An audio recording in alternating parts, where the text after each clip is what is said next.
Welcome in to the 48 Minutes podcast on Believe, presented by Bet Online. I'm Ross Geiger, the former NBA video coordinator, and I'm joined alongside the two-time Emmy Award winner, Mikal World B. Freer, who is a senior writer at Stat Factor, specializing in writing advanced statistical NBA reports for various announcers across the league. And of course, we're also joined by Bruce Bernstein, our four-time Emmy Award winner who spent more than 3 decades at ESPN, producing NBA shows, SportsCenter, and soaking up knowledge from the best hoop analysts in the business, one of which joins us here tonight as the former coach and current NBA broadcaster, PJ Carlesimo, pays us a visit. This is episode number 125, the Doc Rivers episode, as the former player and now current coach wore number 25 throughout the course of his 13-year playing career. Before we get started, just a quick reminder, BetOnline is the world's most trusted betting platform and your number one source for everything football. BetOnline has every stat, every matchup, and even live odds and spreads to be on during the games. Think you know your stuff? Get in on our 200,000 mega contest and pick 5 games against the spread every week for your chance at weekly prizes and a share of 200,000. When the game's over, head on over to our online casino and get in on a game of blackjack or poker, or unwind with one of our over 150 slot games. Head to the website today to get in on the action. Bet Online, the game starts here. Bruce, why don't you start us off by giving tonight's guest a proper introduction? Thank you, Ross. PJ Carlesimo is a basketball genius, although he'll probably deny this. But when it comes to coaching, strategy, and overall knowledge of the sport, nobody can touch him. He was an assistant coach for the original Olympic Dream Team in 1992. He was an incredibly successful college coach at Seton Hall and elsewhere. He coached 4 NBA teams and was an assistant with 3, including the San Antonio Spurs from 2002 to 2007, when the Spurs won 3 NBA championships. He was Kevin Durant's first NBA coach in Seattle and OKC. PJ has done TV and radio work from multiple networks. He's currently the top analyst for the NBA on ESPN Radio. And I'm actually writing a book that I hope to get published. And in it, I describe him as the big brother we wish we all had. And perhaps the greatest of all of his skills is that no matter what city he's in, he has a mental list of every good Italian restaurant and the ability to reach out to the owners and get them to keep their kitchens open late so he and his colleagues can get a great post-game meal regardless of the hour. PJ, welcome. We are so honored that you're joining us on 48 Minutes. Bruce, thank you. The only thing that was true was the restaurant gig at the end, but it's good to be here. Thank you again. Hey, Coach, we have, obviously we have a lot of questions we want to ask you here with this time. One of the biggest storylines heading into the NBA season is over there at Madison Square Garden with the New York Knicks there. They added Karl-Anthony Towns late in the offseason, and earlier in the offseason, they added Mikal Bridges, lost Julius Randle, Donte DiVincenzo, and Isaiah Hartenstein. So it makes them a much different team than what we saw at the end of the last season. Their wings look like they're about as good as it gets when you factor in OG Anunoby, Mikal Bridges, and Josh Hart. I'm just curious there, you got Brunson as the alpha, Towns is really basically an X factor all of a sudden in this team. How do you see Coach Tom Thibodeau adjusting his style, if at all, to get the most out of this group and make them the contender we think they are? Oh my God, I'm a Tibbs fan to begin with, so I think he's going to figure it out. I'd be shocked if he really knew anything right now. I mean, I think it's something that he's going to have to let those guys play. He's going to have to see how the lineups work together. As you mentioned, there's a decent amount of new faces when you're considering how successful the Knicks were last year. He knows Cat. He knows Karl-Anthony Towns very well. He coached him in Minnesota. I think that's going to help the transition there. Their wings, if you want to call it for lack of a better term, are about as good as anybody's in the league.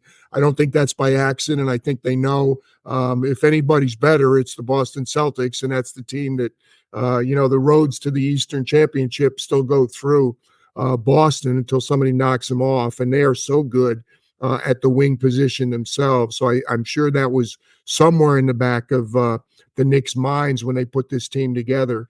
It might have been the Mikal Bridges deal, essentially, they didn't give up a lot, if you will. That was more the picks and money. And, a lot of us, I don't even pay attention, to be honest with you. I just ask other people, why, what happened, what's going on? Are they under the cap, over the cap, all that stuff. But in terms of the roster, I think they added Mikal. That's a heck of an addition. He's such a great defender. He's a very good three-point shooter. For a while, they had one more, Nova Nick, which was a good idea because those guys have really worked together. The Knickerbocker players that played together at Villanova for Jay Wright, but they ended up giving one away, Donte DiVincenzo, to Minnesota in the deal to get Cat. They also gave up Julius Randle. This might be one of those classic cliched NBA trades where both teams got better. It may be a team that literally, or a trade that literally helps both teams. I like it a little bit more for Minnesota, just from the standpoint of they got two people. I know there were other guys involved, but I mean, Donte DiVincenzo was so good for the Knicks, and not just for the Knicks, anywhere he's been. It's amazing that Donte DiVincenzo's wearing another uniform again this year, because there's nowhere he's been where he wasn't very good, not pretty good or not decent, very, very good. And yet somehow, primarily because of the contract, he's always had a very attractive contract to move. And because of the injuries that started in Milwaukee, he keeps going to different teams, which to me is amazing, because that's a guy you want on your team. He's a competitor. He makes big shots. He plays both ends of the floor. And he's a warrior. He plays hard he was a warrior for a while, actually. He plays hard every night. Julius Randle, goes without saying, we're talking an all-NBA player, an all-star. So Minnesota got helped also. And it's going to be interesting to watch it pan out for both teams. But to me, anytime you're talking two alpha players, and they both are, for one, I like it from Minnesota's standpoint. It's certainly not going to hurt New York, don't get me wrong, but it's hard to give up a couple of guys to get one in return, as good as Karl-Anthony Towns is. So you mentioned the Celtics, yes, they won a chip, but they also have a chip on their collective shoulders, as it were.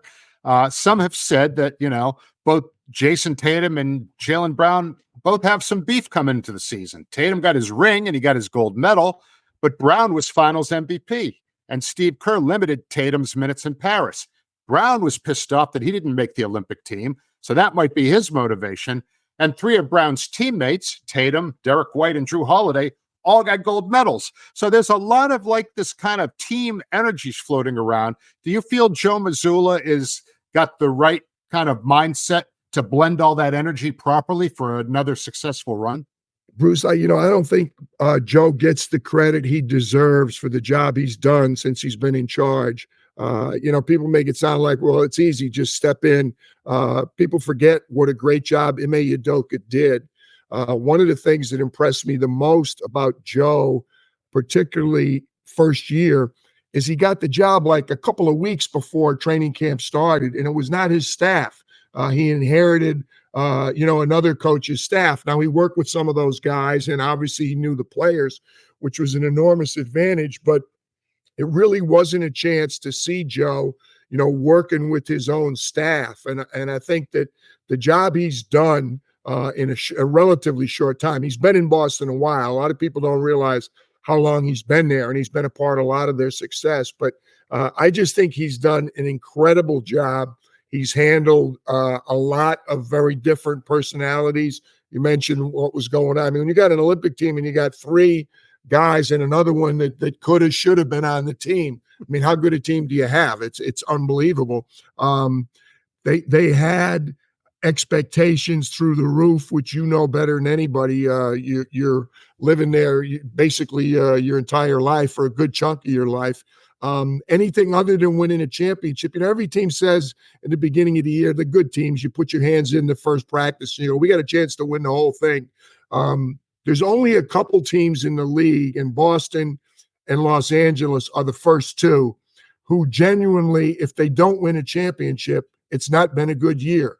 For a while, Golden State dealt with that. For a while, San Antonio dealt with that. maybe Miami to an extent also. But I mean, literally when their year started, that was their goal, and it was a realistic goal. And if they didn't achieve it, it was a disappointing year. Boston's like that every year. Los Angeles is like that every year. It doesn't matter if they win a division, if they win a conference championship. If they don't hang a banner, it wasn't a good year. Joe Mazzulla, in his first head coaching job in the NBA, dealt with that and did as good a job as you can possibly do. So one of my usual long answers to your question, yes, he's absolutely, I think, very well suited to deal with it.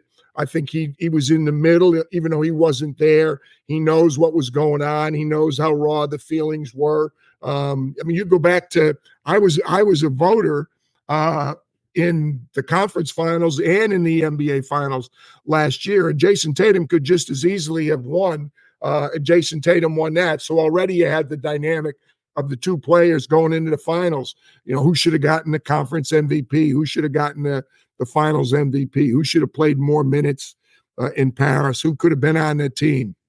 It doesn't matter. Steve Kerr did a great job.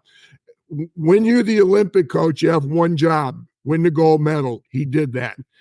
So I have no qualms whatsoever with saying how great a job that Steve Kerr did.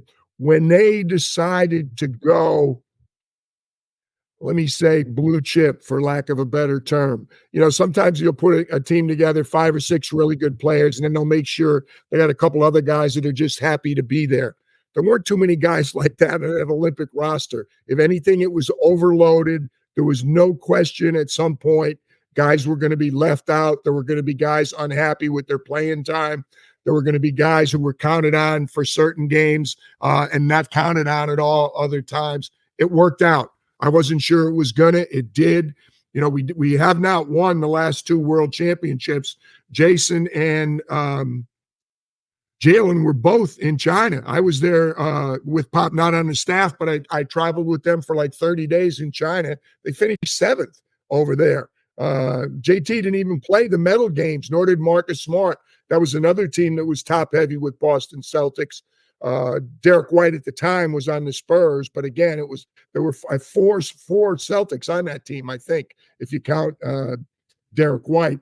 So it's no one's ever going to be happy. I think they'll use it as motivation this year. Good players do that. They find something else to motivate them. You look back, I'm saying 6, it might be longer. I'm sure Michael or Ross would know the answer. It's been a while since we've had a repeat champion in the NBA. It's hard as hell to win one.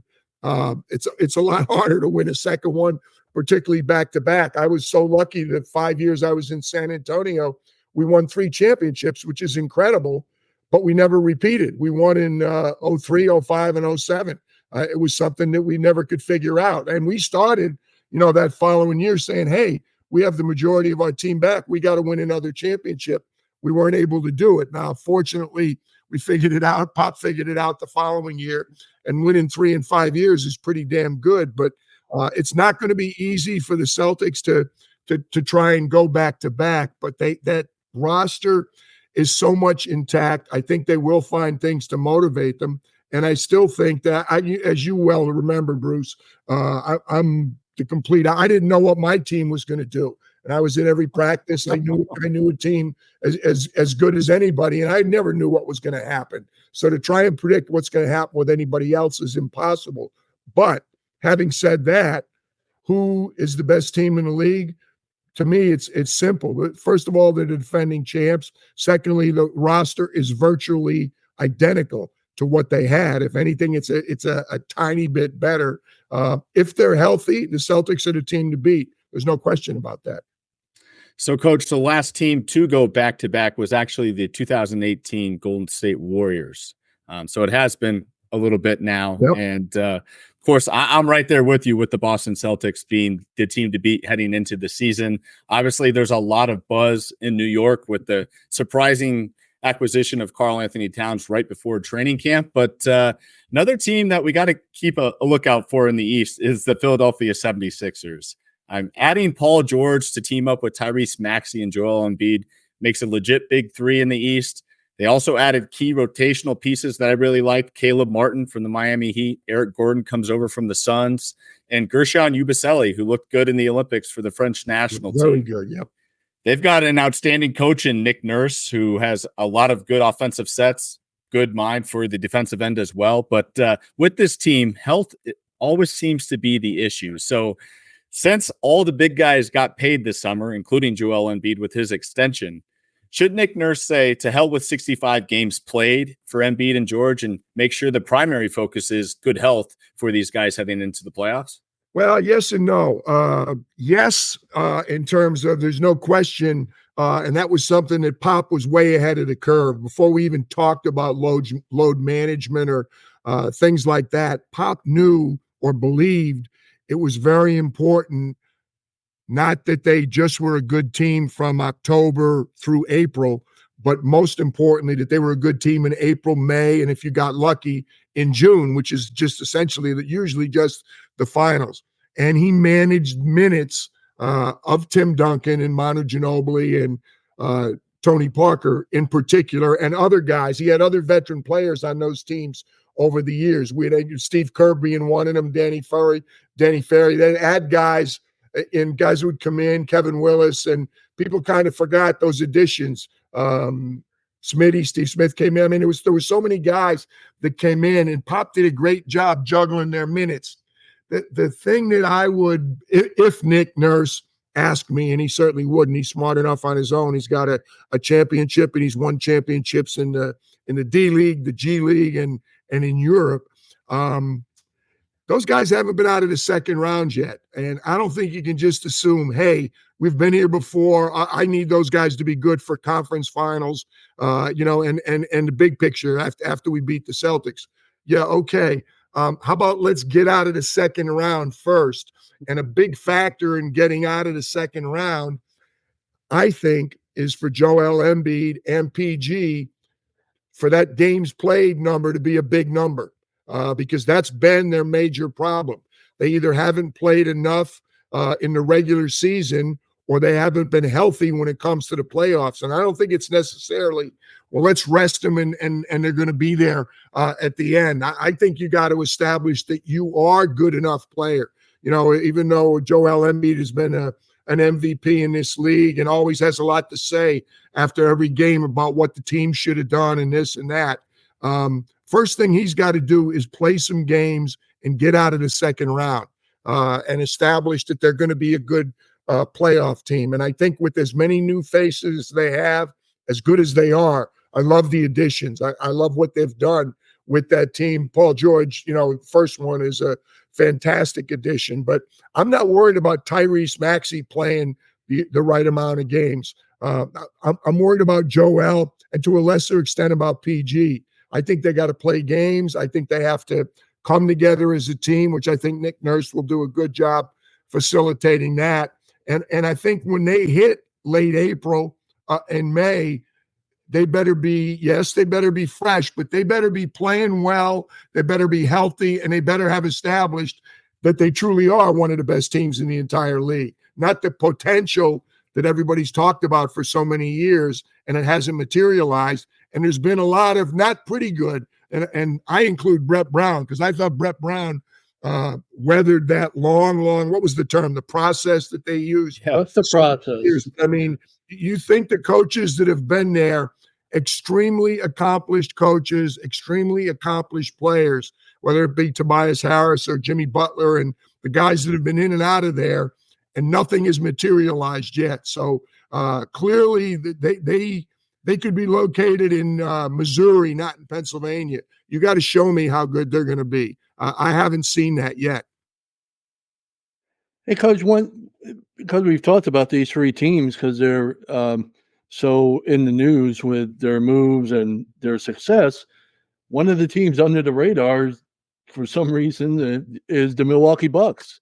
All of a sudden, well, not for some reason, haven't been out of the first round the last few years, but one of their moves was bringing on Doc Rivers, bringing on Rajon Rondo as a guest coach during this training camp, and he talked about having him on in some sort of role during the season. Now, Rondo's IQ hoop wise has been, obviously legendary, and he's got the leadership skills we saw on the court. But we don't know, as far as coaching goes, where those skills are at this point. If you think Rondo has what it takes to be a head coach, could tell us why you would think that way, or not? It seems like something he'd like to pursue. Yeah, I will. Let me preface it by saying the reason Milwaukee is overlooked is because they've been so disappointing, and the primary reason they've been disappointing is Giannis. Giannis is another one that has a lot to say after games. When they fire Mike Budenholzer because they lose a 5-game series, and at the time they go, well, they lost to Miami. What was Miami? Number 8 seed. Yep. Well, if you followed it after that series, Miami was playing for the championship about a month and a half later. And if you look at the 5 games that Milwaukee lost and blamed the coaching and blamed the matchups, Giannis got hurt, played 10 minutes and 50 seconds in one game, missed 2 games completely, and in the deciding game 5, had 7 turnovers and missed 13 free throws. And then last year in the playoffs, Milwaukee, people said, what happened in Milwaukee? Giannis wasn't playing. Right. So, let's stop pointing fingers. They got rid of Adrian Griffin when he was 13 games. What was he, 40-13? Something like that. They didn't like him as a coach either. They brought Doc in. I have no problem with bringing Doc in. Doc's one of the best coaches we have in the game. But maybe they should stop changing coaches and start looking in the mirror and having their front office make better decisions than they've made with their coaches and with some of their players. So it's real simple why Milwaukee was not successful. They're not going to win if Giannis isn't healthy and playing in the playoffs and playing like Giannis, which he hasn't done in a couple years. They also need Khris Middleton to be healthy, which is an enormous factor and hasn't really been the case lately. So they need a healthy Khris Middleton for sure. Rajon Rondo, brilliant, saw the floor. People talk about quarterbacks in football, seeing the field and seeing in advance what's happening, how it develops. Rondo impacted a game tremendously on both ends of the floor, defensively and offensively. Not as much with his shot offensively, but with his ball handling. He did have the ability to score big buckets when it mattered, but his defense in particular and his ability to get the ball to the right player at the right time and his ability to know when to push it, know when to slow it down, I think are unparalleled. Doc was very, very complimentary. I remember talking to him an awful lot when he was coaching those Celtic teams about just how important Rajon is as a player. Rajon has to, if he wants to coach, can he be a good coach? He can be a great coach. There's no question about that. But there's more to it than what and being organized, being disciplined, doing the other things that you have to do as a coach.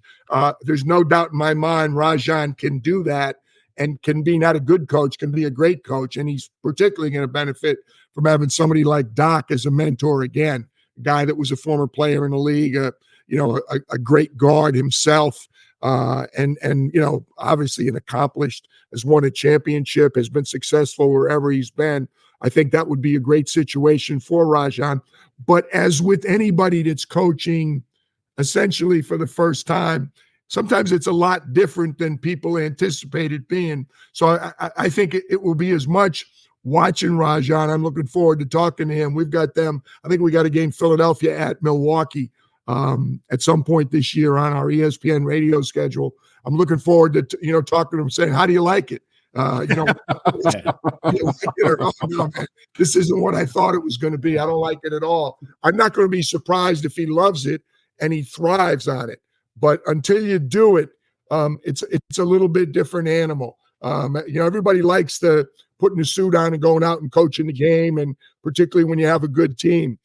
There's a lot of days. There's a lot of dog days that he experienced as a player also, and on some teams that he was on that weren't as good as their his world champion Celtic teams. But his affinity for the game and his knowledge of the game, I think, will be a great asset for for Milwaukee, even though they got a couple of guards. You got two of the true veteran guards in the league in Dame and Khris Middleton. You got two guys that have played an awful long time, and yet I still think we'll benefit and we'll enjoy interacting and getting Rajon's impressions of what it's like to play in this league.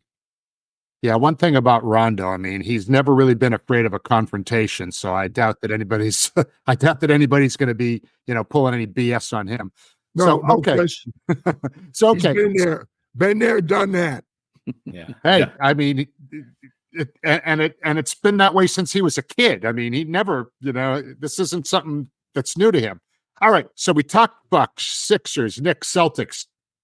Is there a dark horse team, Orlando, Indiana, Cleveland, anyone else there that you feel could come out of nowhere and challenge for the conference? I wouldn't call it coming out of nowhere, but I'm really surprised at the lack of love that the Pacers are getting.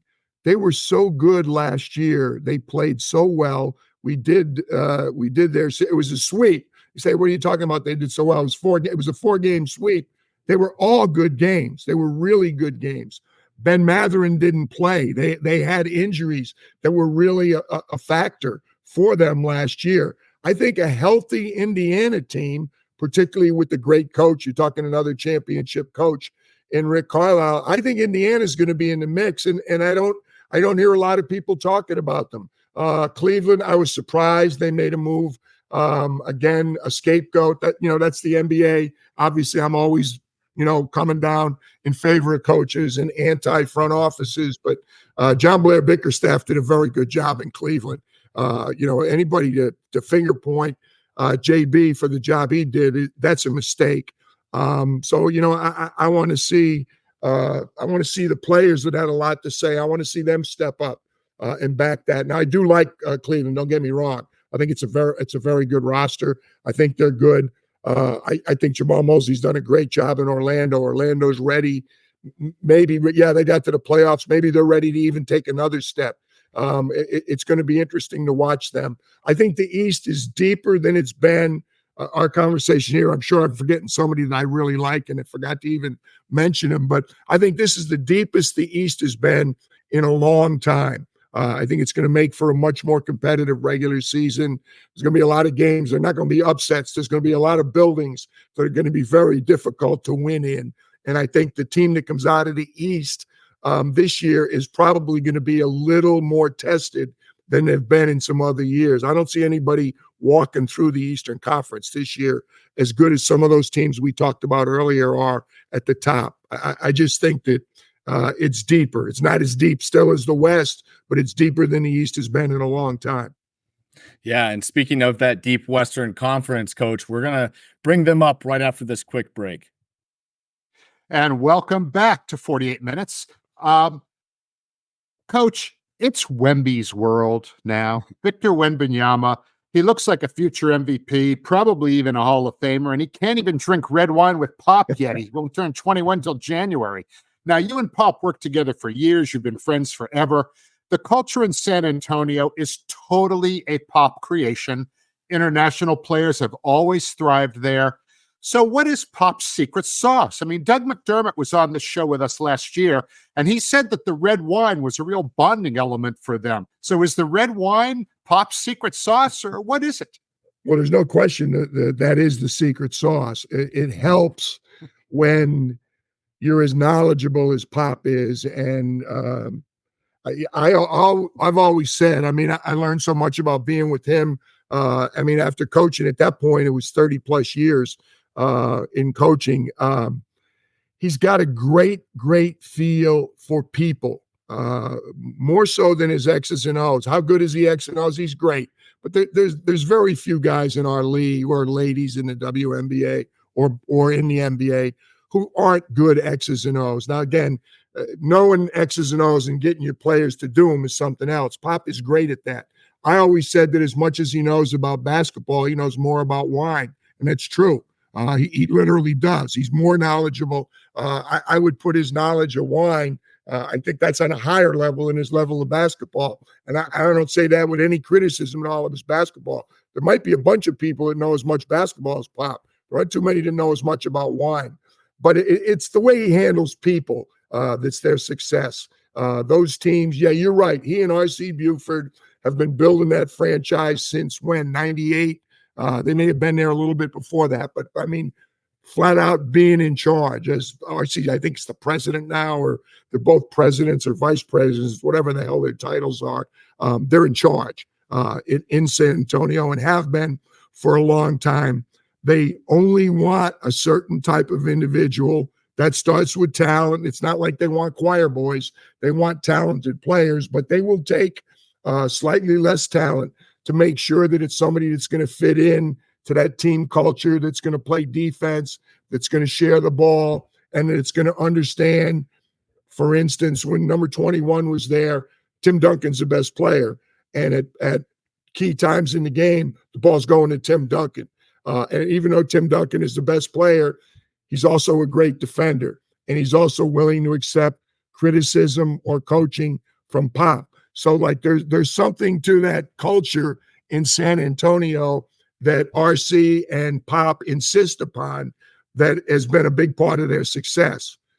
Fortunately for them, and I said it, everybody said in the beginning, oh, how lucky the Spurs were, without question, to get Victor Wembanyama. No question about that. But I got news for you. Victor was very lucky too. To me, he's in the perfect place. He's in a place a little bit off the beaten track.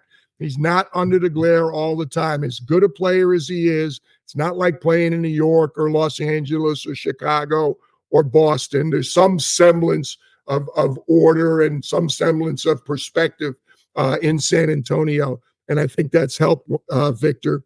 The fact that they've had so much success with international players, they were just ahead of the curve. Now everybody knows it. Everybody scouts over there all the time. There's no, even though Nikola Jokic, I don't know if people realized how good he was going to be. Wemby, they did. But I mean, there's nobody now that really people are not aware of. Back in the old days, that wasn't necessarily the case. And the Spurs were a little ahead of the curve, and the Spurs were willing to play international players, to bring them over, and to make sure that they were comfortable here, which is not an easy thing. Everybody said, well, what's the big deal about being comfortable? Just the time when we were there, having a player from Argentina, a player from France at different times, players from Slovenia and Serbia, all over the place. It's not easy. Spurs do it really well. And it's already helped Victor. It's going to help him even more going forward. But the young guy is just, we only did 2 of their games last year. We had a Martin Luther King Day in Atlanta, and we had him at Boston. So I only saw him twice in person. I had seen him internationally, obviously saw a lot in the Olympics. He's not even scratching the surface of how good a player he is right now. And the thing I love, we have them early. We've got, as part of the Emirates Cup, Adam Silver's Emirates Cup. Another example of, I thought Adam was straying from the reservation a little bit, and he was right on. He knew exactly what he was doing. When he put the play in into the playoffs, I wasn't sure that was going to work. That's how smart I am. When he put the in-season cup, I wasn't sure it was going to work. Again, that's how smart I am. But we have them as part of the Emirates Cup, OKC at San Antonio. I think it's November 18th. I love watching, usually you got enough games to get ready for that you don't really just watch a game. Like if I've got a game coming up, I'll watch those 2 teams. Even if there's a good game on, I don't really go to watch it. I just want to watch the people. That's my next game. Watch as many of those games as I can, except if it's Victor. I'm going to watch because you're going to see some things in the game that you won't see in any other game. And people say, well, that's hyperbole. It's not hyperbole. If you watch 2, 3 at most games with Victor, you're going to see something that nobody else in the league can do and maybe has never done before. I mean, it's absurd, the stuff he did. The game on Martin Luther King Day in Atlanta last year, somebody threw him a pass. I don't think it was Vassell. I'm not even sure if Devin was playing, but somebody threw him a lob that was a poor pass. It was like Victor was on the right side of the basket as you look at it, and the pass was like outside the paint. And he reached back with his left hand and caught it. It was a great catch to begin with. To catch it like it would have been like an Odell Beckham catch in football. Not only did he catch it, he brought it before he came down. He just kind of brought it around, like almost looked in slow motion, reached back across his body, and just laid it in. Then came down and runs back the other way.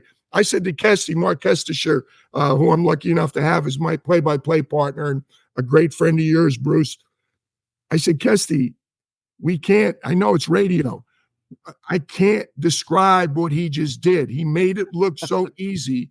It was absurd. No human being other than him could have done that. Truthfully. And he does stuff like that. He gets a rebound, goes behind his back, stops, spins, takes a 3-point shot or makes a pass. He's a highlight reel. And I just sit there mesmerized, waiting for him to do something that nobody else in the league can do. And he's improved so dramatically. You could make a case he could have gotten most improved player last year. And this year, as great a year as he had as a rookie, it's not going to surprise me if when the year's out, somebody's going to say, what Victor was Halloween night and what Victor is now might be the biggest improvement in the league for any individual. That's how much room he still has to improve. And he's got this work ethic. He wants to be a great player. They're saying he's there, all the cliches. He wants to be there. He's there on off days. He wants to work with Timmy Duncan, with Pop, with all the, the coaches and all the assets that San Antonio has to help their players get better. He's still thirsty. He still wants to do it. He played all summer. He had the Olympics. He's been going crazy, and they're fighting with him to, easy, relax. You need to rest a little bit. You need a little time. So it's incredible. I'm so looking forward to watching this young guy continue to improve. And as you said, how old? He still can't drink red wine. I think he can drink it in France. He's okay in France, I believe. I don't know if they have an age limit over there. Maybe places in San Antonio won't serve him. I can't fathom there's too many places he can't walk into and order a red wine, and he'll take the hit. And it's not going to be easy to get a police officer in San Antonio to arrest Victor either for having a glass of wine. And Coach, from probably the best young player in the NBA to the best young team in the NBA, the Oklahoma City Thunder. Along with being young, they're very strong. They had such a great season last season. SGA is on the cusp of super-duper stardom, MVP type player. And, Chet Holmgren proved to be all that. Jaylen Williams is rock solid. Lou Dort is rock solid. They added Isaiah Hartenstein from the Knicks. They're looking to stay atop the West here. And they added Alex Caruso, who was a big disruptor defensively and a real tough guy, which some people seem to think they needed on that team. But do you think are they as young as they are and as good as they were last season? Are they seasoned enough to finish ahead of these teams that we in the West, like Dallas, that made the finals, like Minnesota and Denver? Well, I think they were the number one seed. I know there was 2 or 3 teams tied at the end. So they were the best team over 82 games in the West last year. I don't think they snuck up on teams in terms of they were even better than everybody thought. Everybody said, well, they're too young. And even if they have a good regular season, they're too young to be successful in the playoffs. They exceeded all that. I don't call it sneaking up on people, but they're going to have a bullseye this year. It'll be a little different this year than it was last year. Are they good enough to do the same thing? Mark Daigneault did not a good job. We talked about the job Joe Mazzulla did. How about the job he did in Oklahoma City? Now we talk about these names like they're, Bruce, help me out, the expression, household words. Now everybody knows them. Nobody had any idea who half of these guys were. I'm out here in the Pacific Northwest. I knew Chet Holmgren well. It's not like he wasn't a good college player, but people didn't realize in any other normal NBA year, he'd have been a more than worthy Rookie of the Year. He was incredible. You put up his numbers and you go, how did he not get Rookie of the Year? Was it unanimous? I think Wemby got it unanimous. Not only did he not get it, I don't know if he got a vote. So, Chet Holmgren was unbelievable. Jaylen was both Jaylens, unbelievable. The guy you didn't mention, only because they got so many things, who do you talk about? Hartenstein is the guy that I think the Knicks are going to miss incredibly. That's not a good. That's a fantastic addition. They weren't good up front. They weren't strong enough up front. They weren't good enough on the glass. They were not a good rebounding team. Hartenstein will make a huge difference. Alex Caruso is a competitor. He's a warrior. Same thing. A lot of the same things I said about Donte DiVincenzo are true about Alex Caruso.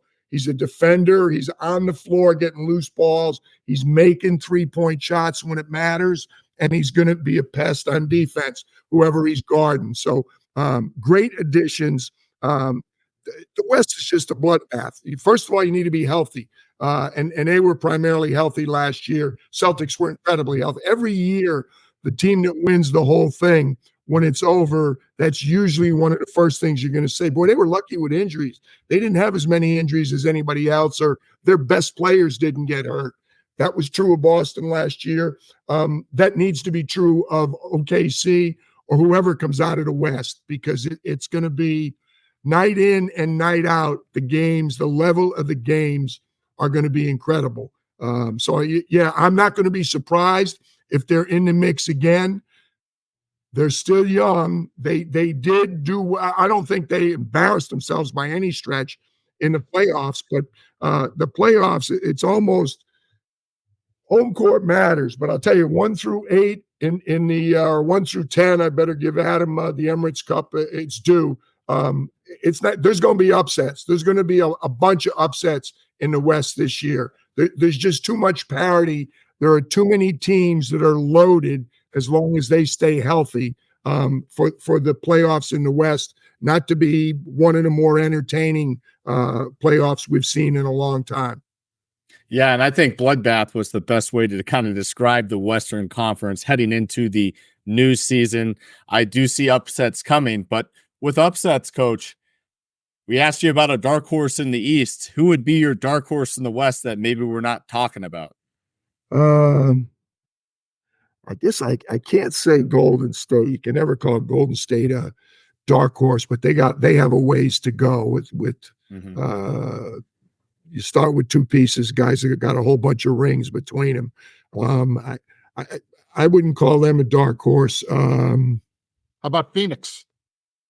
Same thing. Yeah. I mean, again, I put those two in the same. How do you say dark horse when they got three of the best players in the entire NBA? Good and they also have a coach who I get off my high horse. He has a championship, did a good job, very good job in Atlanta. He did a great job, including a championship in Milwaukee, and it was a disgrace that he was moved. So yeah, I mean, who's he replacing? Another coach that had a championship. So, what's going on in our league? I mean, you got some idiocy in the league, but no, I'm not going to be surprised if things come together. They never really, primarily because of injuries, I got to give them that out, but it never really came together on the floor for Phoenix last year. They've addressed the point guard position twice, actually. They've got two guys that could make a difference, and I think that was a problem last year. But I mean, I'm prejudiced, biased, probably is the correct word. I'd still live in Seattle. I was lucky enough to coach KD here, 07, 08. When he's healthy, that's still the guy I'm going to put the ball in his hands last play of the game. I don't care who else is on the floor. With all due respect to LeBron and what he's accomplished in his career and what he's accomplishing still at 50 or 80 or however old he is, it's incredible. And Steph, and name all the great players in the league, I'm running a play for 35. And he's capable of knocking down a three, going around you on the dribble. It's going to be hard for you to contest his shot because he's damn close to 7 feet. And if you follow him, he's like a 90% free throw shooter. So, and that's not even talking about Book and, but the gentleman who really we haven't seen yet since he came from Washington. I mean, he basically missed, the entire year. So that team is off the charts. I'm again looking forward to what. That's a team I'm going to want to watch play. Want to see what Bud does with them. Want to see how he uses that group. How much time he has the three of them on the floor together, or does he just, let them all let Bradley take over at certain times, let KD, let Book. It's going to be fantastic. Okay, so we can't possibly go through a 48 minutes episode without talking about the purple and gold in Los Angeles. So which NBA player, this is a rhetorical question, which NBA player is going to be the first one to talk trash and ask Bronny James, who's your daddy? I mean, the father-son duo is unprecedented. And when the dad is one of the greatest players ever, what sort of a mental strain is that going to put on the son? I mean, I would think there might actually be less pressure because no matter how great of a career Bronny has, he could be an 8-time All-Star. He's still not going to be considered as good as LeBron, no matter what he does. The comparisons, he'll never measure up. So if he's wired a certain way, can he just be Bronny and disregard the comparisons to his dad and kind of tune out some of the smack talk that he's likely to hear?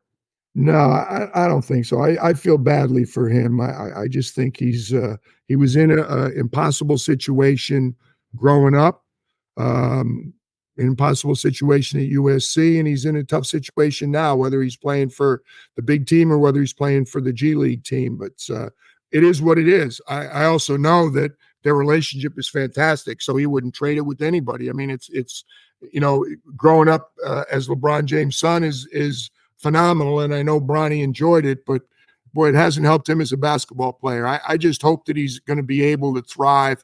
I think one of the reasons that it was so difficult for him at USC was just that, and I hope he's going to be able to thrive in not trash talking or not what anybody's saying to him. That somebody just let the young guy be what he is and be evaluated as a basketball player, not as LeBron James' son, who's a basketball player. It's hard.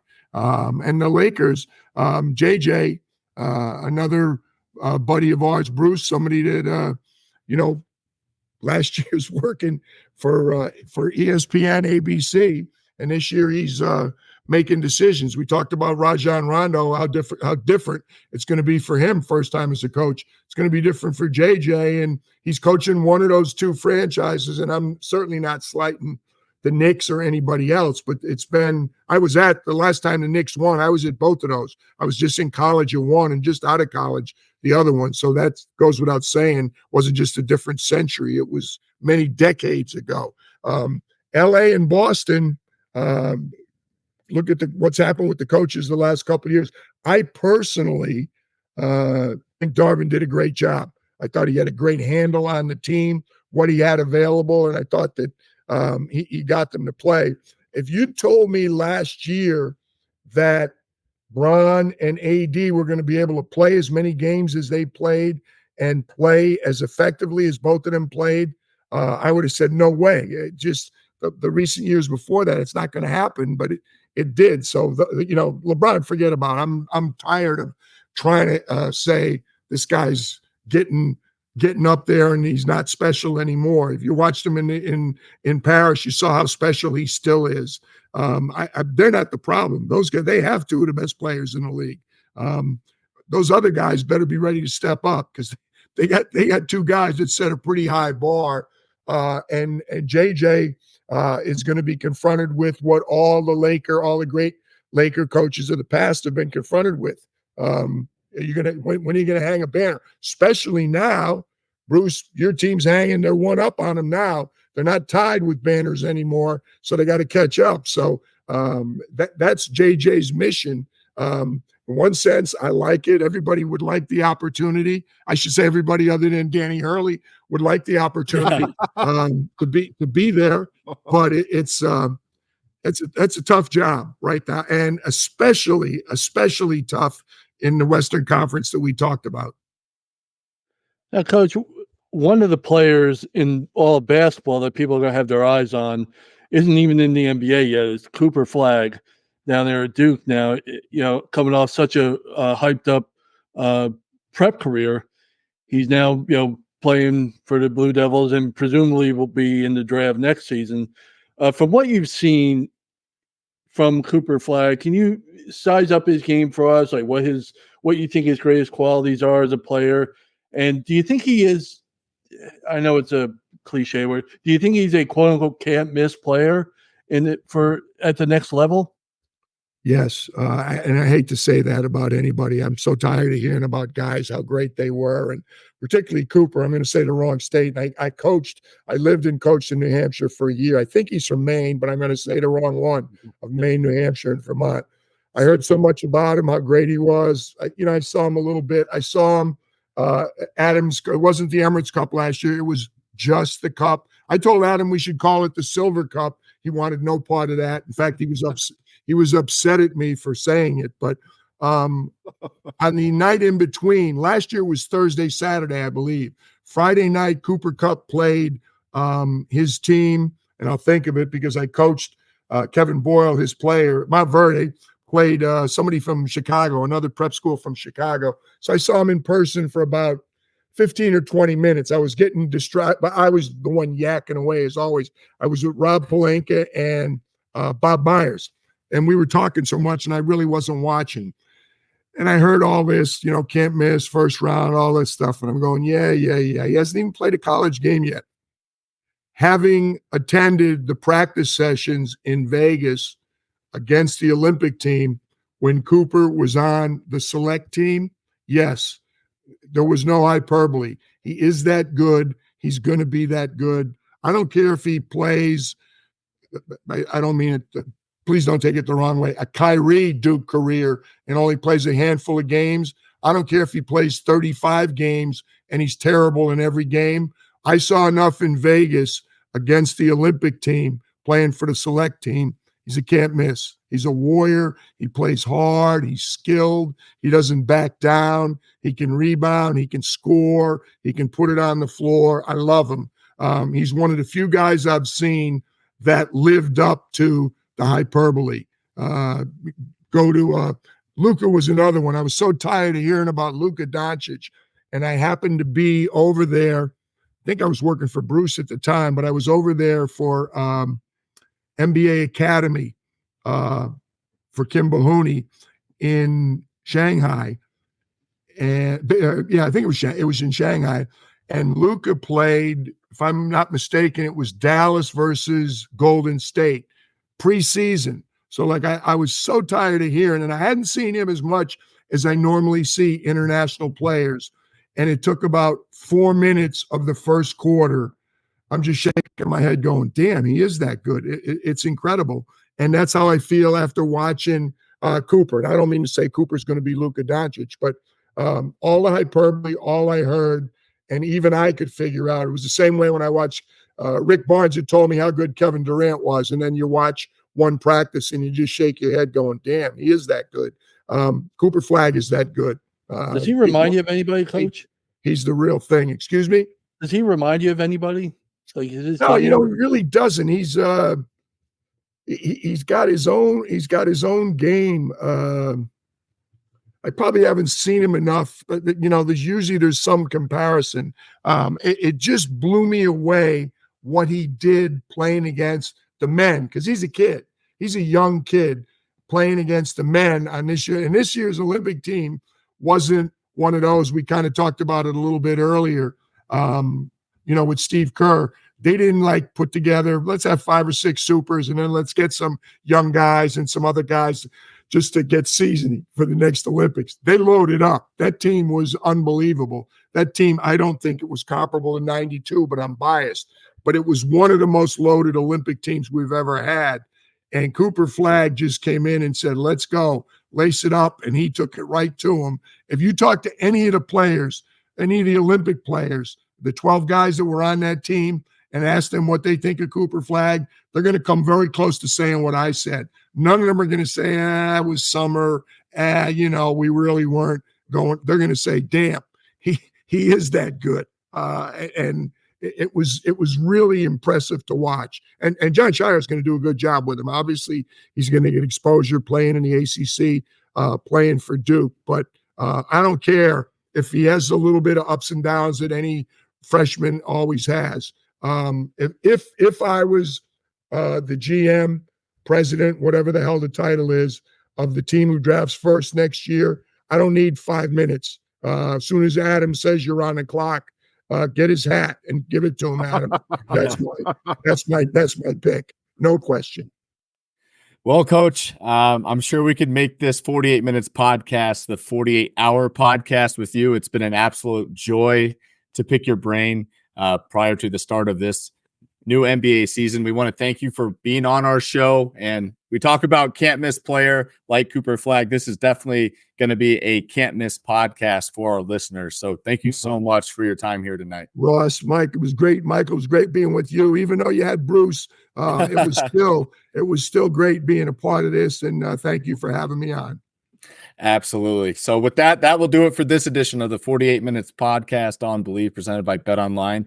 Thanks for tuning in, and we'll be back with you next week to be sure you're up to date in 48 on all things around the association. Take care, everyone.